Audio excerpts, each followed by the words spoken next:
Iran ఈ యొక్క asymmetric warfare ఒక యుద్ధ తంత్రాన్ని డెవలప్ చేసింది. అదే హర్మూజ్ స్ట్రైట్, అందులో ఒక బ్రహ్మాస్త్రం, అది క్లోజ్ అనేది అని పెట్టుకుంది. అందుకే ఏంటి ఈ హర్మూజ్ స్ట్రైట్ దగ్గర ఇప్పుడు ఇంత అమెరికన్ ఫోర్స్ ఎందుకు రిలీజ్ చేయలేదంటే ఈ 37 కిలోమీటర్ల వెడల్పు 167 కిలోమీటర్ల పొడవులో అది ల్యాండ్ మైన్స్ పెట్టింది.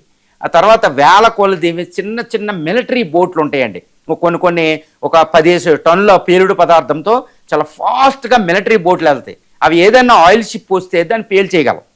కాబట్టి ల్యాండ్ మైన్లు ఉన్నాయి, ఆ ల్యాండ్ మైన్లు యాక్టివేట్ చేసి పెట్టేసింది.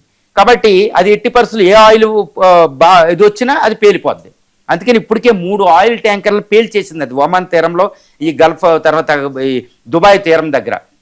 ఈవెన్ ఇండియన్ షిప్ కూడా పేల్చారు. కాబట్టి 700 ఆయిల్ షిప్లు అక్కడ చిక్కుబడిపోయినాయి. కాబట్టి అవి దాటుకుని రావు, ఎందుకంటే అది వచ్చేది ఆయిల్ షిప్ పెద్ద పెద్ద ఆయిల్ ట్యాంకర్లు. అది చిన్న డ్రోన్, చిన్న 1 కిలో చిన్న అగ్గిరవ తాగినా అది పేలిపోద్దండి. కాబట్టి అసలా రాలేవు అవి. సో ఒక రకమైన